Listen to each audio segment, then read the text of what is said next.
As you guys know, we just moved to the South, and a sweet steak hoagie is something that is just non-existent down here. So I decided to go ahead and make us some at home. Check out this recipe.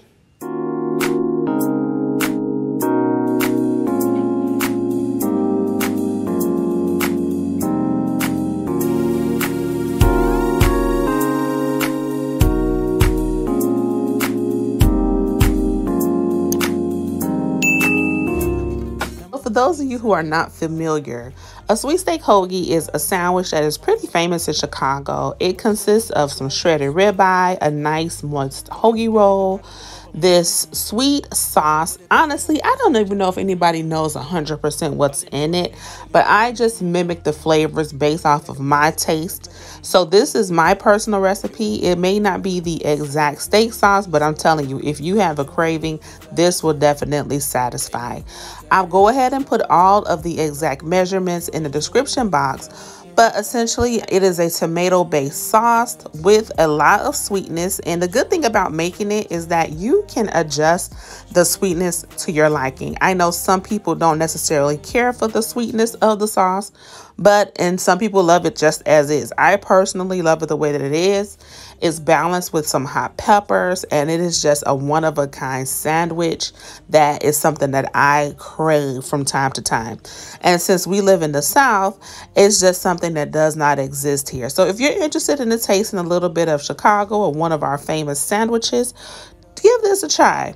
Like you see, I did put in my tomato sauce. I went and I added some Worcestershire sauce, some steak sauce. You'll see me add some garlic powder, black pepper, some steak sauce, as well as a few other seasonings. So just watch and see how this comes along. If you decide to give it a try, let me know. All of these women, they not on your level. You like a mix of business and pleasure. You a move by you giving interviews. I'm just saying I'm amused, but you ain't even flexing. Then you cool, tatted up, cover warm, different vibe. Make sure you're tasting as you go along. For those who've never had this sandwich, I guess it would be kind of hard for you to know what it's supposed to taste like. So I would suggest just sticking with the original recipe initially. Once you taste the sauce, if you feel like there's something different that you want to add, go ahead. That's the beauty of a recipe. You can have a baseline instruction, and then you can make it your own as you go. But definitely try it at its standard level and then adjust as you go. And because this recipe does have vinegar, you are actually able to store the sauce in the refrigerator for a few days. If you've ever wanted to try mild sauce, this would be something that has a similar taste. You can put it on your fries, your burgers, your onion rings, pretty much anything you want. Once everything is combined, we're going to go ahead and simmer it for about 10 to 15 minutes on low and set it to the side so we can get started on the next step. The next thing you'll want to do is get some onion and slice them up. I have 2 medium-sized onions that I thinly sliced and rough chopped. We are going to smother them in some oil a little bit before we add our meat to the grill. But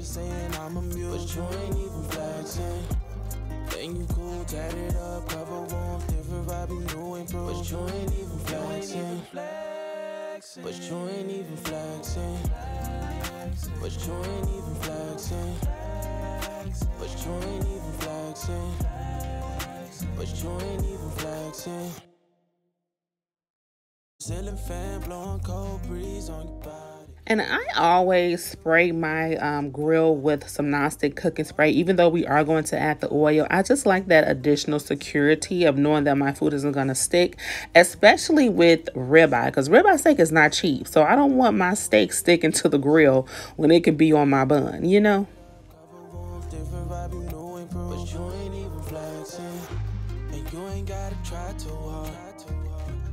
Number one fan, your side, your applaud. Got me think about inside the moss. Words cut deep, it's like us. And then once the onions start to sweat, we're going to go ahead and add our shaved ribeye. You can try to get this pretty much in any store, any Kroger or Aldi, they do have it. I am using 2 packs. This 2 packs yielded about 4 sandwiches, 4 medium-sized sandwiches. You'll see the bread later that I used. Now, if you don't have this Kinder's steak seasoning, don't worry about it. Your typical salt, pepper, onion, and garlic powder will suffice. The sauce does have a lot of flavor, but you still want to add some additional flavors to the meat just to create the layers. I did have the Kinder's available. If you have it, perfect. If you don't, you can use any type of steak seasoning that you have, or just dip with the typical salt, pepper, garlic, and onion powder.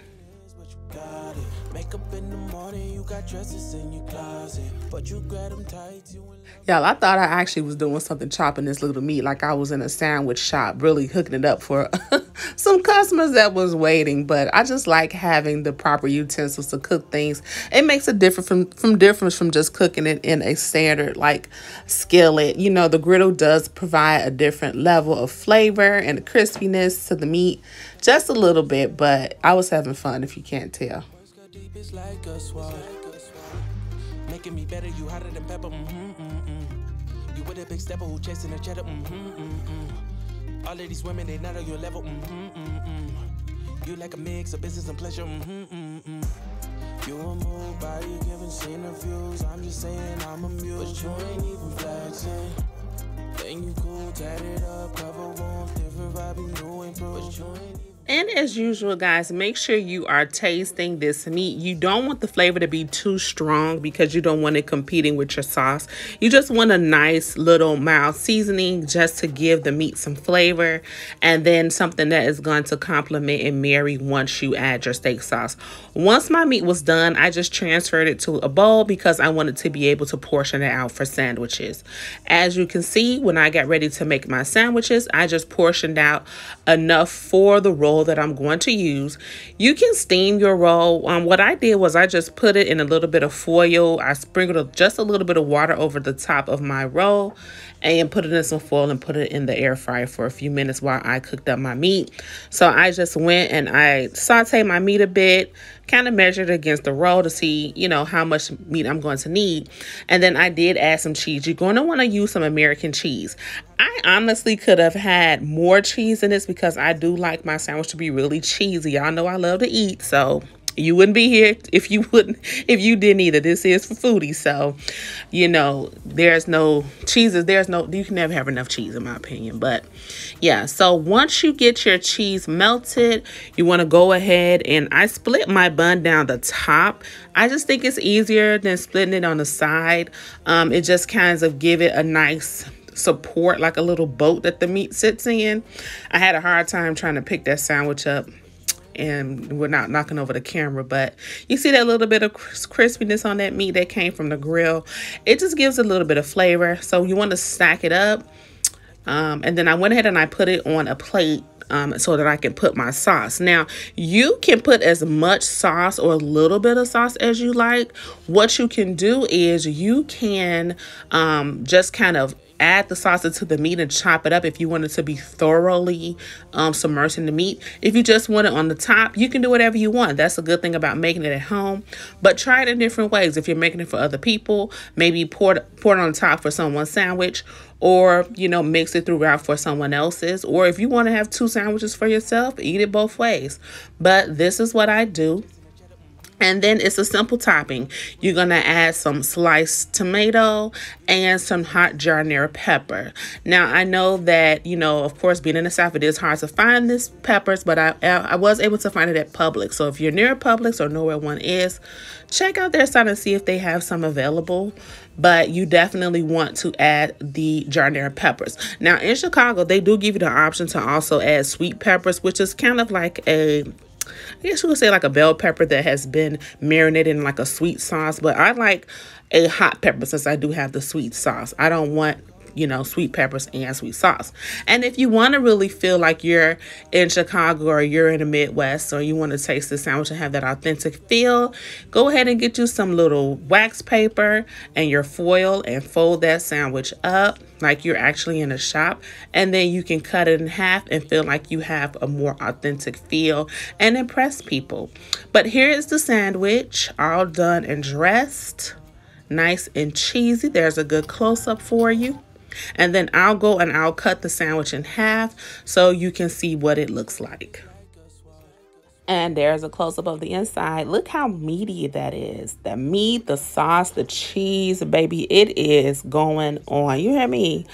I'm telling you, since I've been down here, I have not been able to find this sandwich, but being able to make something similar definitely satisfies. So if you want something quick on the weekend, you want something different, give this a try. Let me know what you think, but look at that up close and let it sit for a minute or two before you bite into it, just to let everything marry. But let me know. Thank you for watching. But you ain't even flexing. But you ain't even